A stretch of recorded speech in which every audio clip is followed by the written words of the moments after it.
ಹಲ್ಲು ತೊಳೆಯೋ ವಿಧಾನ ನಾವು ಆಕ್ಚುಲಿ ವೃತ್ತಾಕಾರದಿಂದ ಮೃದುವಾಗಿ ಹಲ್ಲುಗಳನ್ನ ನಾವು ಕ್ಲೀನ್ ಮಾಡ್ಕೋಬೇಕು. That's called as something called as blast technique ಅಂತ ಹೇಳ್ತೀವಿ ನಾವು. ಇಲ್ಲಿ ನಾವು ಈ ತರ ಹಲ್ಲುಗಳ ಮೇಲೆ ಗಮ್ಸ್ ವಸಡ್ ಮೇಲೆ ನಾವೇನು ಪ್ರೆಷರ್ ಹಾಕಲ್ಲ, ಬಟ್ ವಸಡು ಮತ್ತು ಹಲ್ಲಿನ ಜಂಕ್ಷನ್ ಒಳಗೆ ಸ್ವಲ್ಪ ಪ್ರೆಷರ್ ಹಾಕಿ ನಾವು ಕೆಳಗೆ ಡೌನ್ವರ್ಡ್ ಮೂವ್ಮೆಂಟ್ ಮಾಡಬೇಕು.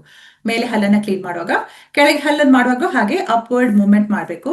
ಅದು ಅಲ್ಲದೆ ಬಾಯಿಯ ಚೂವಿಂಗ್ ಸರ್ಫೇಸ್, ನಿಮ್ದು ಚೂವಿಂಗ್ ಸರ್ಫೇಸ್ ಅನ್ನು ಕ್ಲೀನ್ ಮಾಡಬೇಕು.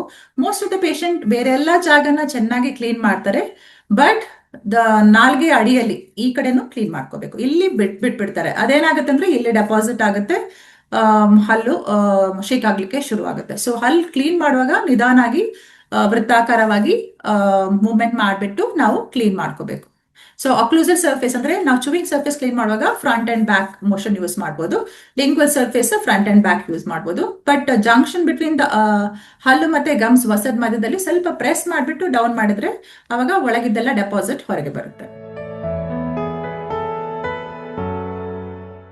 ನಾನು ಬ್ರಷ್ ಯೂಸ್ ಅನ್ನ ನಾನು ಪೇಷಂಟ್ ಸ್ಪೆಸಿಫಿಕ್ ಅಂತ ಹೇಳ್ತೇನೆ. ಅದು ಏಜ್ ಸ್ಪೆಸಿಫಿಕ್ ಅಲ್ಲ, ಪೇಷಂಟ್ ಸ್ಪೆಸಿಫಿಕ್. ಕೆಲವು ಯಂಗ್ ಪೇಷಂಟ್ಗಳಿಗೂ ನಾವು ಸಾಫ್ಟ್ ಬ್ರಿಸಲ್ ಯೂಸ್ ಮಾಡಕ್ ಹೇಳ್ತೀವಿ. ಕೆಲವು ಓಲ್ಡ್ ಪೇಷಂಟ್ಗೆ ಹೇಳ್ತೀವಿ ಮೀಡಿಯಂ ಬ್ರಿಸಲ್ ಯೂಸ್ ಮಾಡ್ಬೋದು, depending on their oral condition. So the bristle tip ತುಂಬಾ ಫೈನ್ ಆಗಿರುತ್ತೆ ಸಾಫ್ಟ್ ಬ್ರಿಸಲ್ ಅಲ್ಲಿ, ವೆರಸ್ ಮೀಡಿಯಂ ಅಲ್ಲಿ ಸ್ವಲ್ಪ ಹಾರ್ಡ್ ಆಗಿರುತ್ತೆ, ಹಾರ್ಡಲ್ಲಿ ಸ್ವಲ್ಪ ಜಾಸ್ತಿನೇ ಹಾರ್ಡ್ ಇರುತ್ತೆ. ಸೊ ಅವಾಗ ಎಫೆಕ್ಟಿವ್ ಹಾರ್ಡ್ ಬ್ರಿಸಲ್ ಅಲ್ಲಿ ನಿಮ್ಗೆ ಏನ್ ಅನ್ಸುತ್ತೆ ಅಂದ್ರೆ ನಾವು ಎಫೆಕ್ಟಿವ್ ಆಗಿ ಕ್ಲೀನ್ ಮಾಡಿದ್ದೇವೆ ಅಂತ ಅನಿಸುತ್ತೆ. ಬಟ್ ತುಂಬಾ ಹಾರ್ಡ್ ಬ್ರಿಸಲ್ ಯೂಸ್ ಮಾಡಿದ್ರೆ ಹಲ್ ಡ್ಯಾಮೇಜ್ ಆಗೋ ಚಾನ್ಸಸ್ ಜಾಸ್ತಿ ಕೆಲವು ಪೇಷಂಟ್ ಅಲ್ಲಿ. ಅಂದ್ರೆ as you become old it is advisable to use soft bristle brush. ಯಾಕಂದ್ರೆ ಇಲ್ಲಿ ವ್ಯಾರಿಯಂಟರ್ ಇರುತ್ತೆ, ಗಮ್ ವಸಡು ರಿಸೀಡ್ ಆಗಿರುತ್ತೆ, ರೂಟ್ ಎಕ್ಸ್ಪೋಸ್ ಆಗಿರುತ್ತೆ ಓಲ್ಡ್ ಏಜ್ ಅಲ್ಲಿ ಸ್ವಲ್ಪ. ಸೊ ನೀವು ಹಾರ್ಡ್ ಬ್ರಿಸಲ್ ಯೂಸ್ ಮಾಡಿದ್ರೆ ಸಿಮೆಂಟಮ್ ವೇರ್ ಆಗುತ್ತೆ ಮತ್ತೆ ಒಳಗಿದ್ದು ಡೆಂಟಿನ್ ಎಕ್ಸ್ಪೋಸ್ ಆಗಿ ಹಲ್ಲು ರೂಟ್ ಕೆನಾಲ್ ಹೋಗೋ ಚಾನ್ಸಸ್ ಇರುತ್ತೆ. ಸೊ ಬ್ರಷ್ ಅನ್ನ ನಿಯಮಿತವಾಗಿ ನಾವು ಚೇಂಜ್ ಮಾಡಬೇಕು. ಎವ್ರಿ ಒಂದು ಬ್ರಷ್ ಅನ್ನ ತಂದು 6 months ಯೂಸ್ ಆಗಲ್ಲ. You have to change it every 2 to 3 months change ಆಗಬೇಕು. ಯಾಕಂದ್ರೆ ನಾವು ಎಷ್ಟು ಕ್ಲೀನ್ ಮಾಡಿದ್ರು ಈ ಬ್ರಿಸಲ್ಸ್ ಒಳಗಡೆ ಹೋಗಿ ಬ್ಯಾಕ್ಟೀರಿಯಾ ಕೂತ್ಕೊಳ್ಳುತ್ತೆ. ಇದನ್ನ ತುಂಬಾ ಕ್ಲೀನ್ ಆಗಲ್ಲ. So we need to throw the brush every second month, 1.5 months. ಅದು ಸಾಫ್ಟ್ ಬ್ರಿಸಲ್ ಯೂಸ್ ಮಾಡಿದ್ರೆ every month you have to change, because ಅದರ ಟಿಪ್ ತುಂಬಾ ಫೈನ್ ಆಗಿರುತ್ತೆ. ಸೊ ಅದ್ರದ್ದು ಎಫೆಕ್ಟಿವ್ನೆಸ್ ಹೋಗುತ್ತೆ. ಬ್ರಷ್ ಹೊರಗಿಂದ ಚೆನ್ನಾಗಿ ಕಾಣಿಸ್ಬೋದು, ಬಟ್ ಬ್ರಿಸಲ್ ಇದ್ದ ಎಫೆಕ್ಟಿವ್ನೆಸ್ ಹೋದ್ರೆ ಎಫೆಕ್ಟಿವ್ ಕ್ಲೀನಿಂಗ್ ಆಗಲ್ಲ. ಮೌತ್ ವಾಶ್ ಡಿಫ್ರೆಂಟ್ ಕಾಂಪೋಸಿಷನ್ ಅಲ್ಲಿ ಬರುತ್ತೆ. ಕೆಲವು ಆಂಟಿ ಬ್ಯಾಕ್ಟೀರಿಯಲ್ ಇರುತ್ತೆ, ಕೆಲವು ಸೆನ್ಸಿಟಿವಿಟಿ ಕಡಿಮೆ ಮಾಡಕ್ಕಿರುತ್ತೆ, ಕೆಲವು ಎಕ್ಸ್ಟ್ರಾಕ್ಷನ್ ಆದ ಕೂಡಲೇ ಕೊಡ್ತಾರೆ, ಅಂದ್ರೆ ಗಾಯ ಗುಣ ಮಾಡಕ್ಕಿರುತ್ತೆ. So according to patients requirement we give the mouth wash. Regular basis ಆಗಿ ನಾನು ಯೂಶಲಿ ಸಜೆಸ್ಟ್ ಮಾಡಲ್ಲ, ಯಾಕಂದ್ರೆ it freshens the breath, but toothpaste it will serve the purpose. But bacteria ಎಲ್ಲ ಸ್ವಲ್ಪ ಕೌಂಟ್ ಜಾಸ್ತಿ ಇದ್ದ ಪೇಷಂಟ್ ಅಲ್ಲಿ ಲೈಕ್ ಆಂಟಿ ಕ್ಯಾವಿಟಿದು ಮೌತ್ ವಾಶ್ ಬರುತ್ತೆ. ಸೊ ಆ ಪೇಷಂಟ್ಸ್ ಅಲ್ಲಿ whenever is required I tell them to use, because certain mouthwashes that ಅದು ಏನ್ ಮಾಡುತ್ತೆ ಅಂದ್ರೆ ಹಲ್ಲನ್ನು ಎಲ್ಲೋ ಮಾಡುತ್ತೆ, ಲೈಕ್ ರೆಗ್ಯುಲರ್ ಆಗಿ ಯೂಸ್ ಮಾಡಿದ್ರೆ. So I don't suggest to use the mouth wash regularly. ಊಟ ಮಾಡಿದ ತಕ್ಷಣ ಹಲ್ಲು ತೊಳೆಯೋದು ರಿಕ್ವೈರ್ಮೆಂಟ್ ಇಲ್ಲ. ಯಾಕಂದ್ರೆ ರಿನ್ಸ್ ಮಾಡಿದ್ರೆ you should be able to clean your teeth. Rinse ಮಾಡಿದ್ರೆ ಸಾಕು. ಬಟ್ ಕೆಲವು ಪೇಷಂಟ್ ಅಲ್ಲಿ ಏನಾಗುತ್ತೆ ಅಂದ್ರೆ ಹಲ್ಲುಗಳ ಮಧ್ಯದಲ್ಲಿ ಗ್ಯಾಪ್ ಇದ್ರೆ ಫುಡ್ ಸೇರೋ ಚಾನ್ಸಸ್ ಇರುತ್ತೆ. ಅಂತ ಪೇಷಂಟ್ಗಳು ಹೋಗಿ ಹಲ್ಲುಗಳನ್ನ ಕ್ಲೀನ್ ಮಾಡ್ತಾರೆ. ಸೊ ನಾನು ಏನ್ ಸಜೆಸ್ಟ್ ಮಾಡ್ತೇನೆ ಅಂದ್ರೆ ಆ ಥರ ಏನಾದ್ರೂ ಇದ್ರೆ ನೀವು ಡೆಂಟಿಸ್ಟ್ ಹತ್ರ ಹೋಗಿ ಅದನ್ನ ಸ್ಪೆಸಿಫಿಕ್ ಪ್ರಾಬ್ಲಮ್ ಅನ್ನ ಟ್ರೀಟ್ ಮಾಡ್ಕೊಳ್ಳಿ. ಈಗ ಕೆಲವು ಪೇಷಂಟ್ಗೆ ಸೆನ್ಸಿಟಿವಿಟಿ ತುಂಬಾ ಜಾಸ್ತಿ ಇರುತ್ತೆ, ಅವ್ರು ಡಿಸೆನ್ಸಿಟೈಸರ್ ಟೂತ್ ಪೇಸ್ಟ್ ಬೆಸ್ಟ್ ಯೂಸ್ ಮಾಡ್ತೀನಿ ಅಂತ ಹೇಳ್ತಾರೆ, ಬಟ್ ಆ ಟ್ರೀಟ್ಮೆಂಟ್ ಮಾಡಿಸ್ಕೊಳ್ಳಲ್ಲ. ಸೊ ನೀವು ಅದನ್ನ ಪ್ರೊಲಾಂಗ್ ಮಾಡಿದ್ರೆ ಅದರಿಂದ ಆಗೋ ಇಲ್ ಎಫೆಕ್ಟ್ ಜಾಸ್ತಿ. ಈಗ ಹಲ್ಲುಗಳ ಮಧ್ಯದಲ್ಲಿ ಫುಡ್ ಸೇರ್ಕೊಳ್ತಾ ಇದೆ ಅಂದ್ರೆ there might be some bone loss ಅಥವಾ ದೊಡ್ಡ ಕ್ಯಾವಿಟಿ ಆಗಿದೆ ಅಂತ ಅರ್ಥ.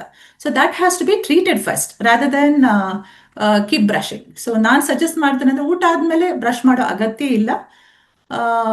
ಮಾರ್ನಿಂಗ್ ಬೆಳಿಗ್ಗೆ ಮತ್ತೆ ರಾತ್ರಿ ಮಲ್ಗೋ ಮುಂಚೆ ಬ್ರಷ್ ಮಾಡಿದ್ರೆ ದಟ್ಸ್ ಇನಫ್. ಅತಿಯಾಗಿ ಹಲ್ಲುಜ್ಜಲು ನಾವು ಸಜೆಸ್ಟ್ ಮಾಡಲ್ಲ. ಬೆಳಗ್ಗೆ ಮತ್ತೆ ರಾತ್ರಿ 2 ಸರ್ತಿ ಬ್ರಷ್ ಮಾಡಿದ್ರೆ ಸಾಕು. ಬಟ್ ಬ್ರಷ್ ಮಾಡುವಾಗ ಒಂದು ಸೆಕೆಂಡಲ್ಲಿ ಮುಗಿಸೋದು ಅಥವಾ 1 ನಿಮಿಷದಲ್ಲಿ ಮುಗಿಸೋದು, ದಟ್ ಹಾಗೆ ಮಾಡಿದ್ರೆ ಅದು ಎಫೆಕ್ಟಿವ್ ಇರಲ್ಲ. ಸೊ ಕರೆಕ್ಟ್ ಆಗಿ ಒಂದು minimum 3 to 4 minutes you need to clean the teeth. So when you cleaning the teeth ಎಲ್ಲಾ ಜಾಗನ ನಾವು ಕಾನ್ಸಂಟ್ರೇಟ್ ಮಾಡಬೇಕು. Right upper quadrant, lower quadrant, ಹಾಗೆ ಎಲ್ಲಾ ಜಾಗನ ಕಾನ್ಸಂಟ್ರೇಟ್ ಮಾಡಿಬಿಟ್ಟು ಬ್ರಷ್ ಮಾಡಬೇಕು. ದೆನ್ ಯಾವ್ದು ನಿಮ್ಗೆ ಟೂತ್ ಪೇಸ್ಟ್ ಯೂಸ್ ಮಾಡ್ತಾರೆ that will have its own good effect. ಅಂದ್ರೆ ಅದರಲ್ಲಿ ಫ್ಲೂರೈಡ್ ಇರ್ಬೋದು, which has to be absorb ಬಾಡಿಯಲ್ಲಿ, ಐ ಮೀನ್ ಹಲ್ಲಲ್ಲಿ ಅಬ್ಸಾರ್ಬ್ ಆಗಬೇಕಂದ್ರೆ ಅದು ಬಾಯ ಮೇಲೆ ಸ್ವಲ್ಪ ಹೊತ್ತಿದ್ರೆ ಎಫೆಕ್ಟಿವ್ ಅಬ್ಸಾರ್ಪ್ಷನ್ ಆಗುತ್ತೆ. ಸೊ ಒಂದು 3 to 4 minutes ಅದು ನಾವು ಬ್ರಷ್ ಮಾಡಿದ್ರೆ ಇಟ್ ಇಸ್ ಗುಡ್ ಅಂತ ನನ್ನ ಅನಿಸಿಕೆ. ಚಾರ್ಕೋಲ್ ಟೂತ್ ಪೇಸ್ಟ್ ಅದು ಎರಡು ಮೆಕ್ಯಾನಿಸಮ್ ಅಲ್ಲಿ ಆಕ್ಟ್ ಮಾಡುತ್ತೆ. ಒಂದು ಅಬ್ಸಾರ್ಪ್ಷನ್, ಮತ್ತೊಂದು ಅಬ್ರೇಷನ್.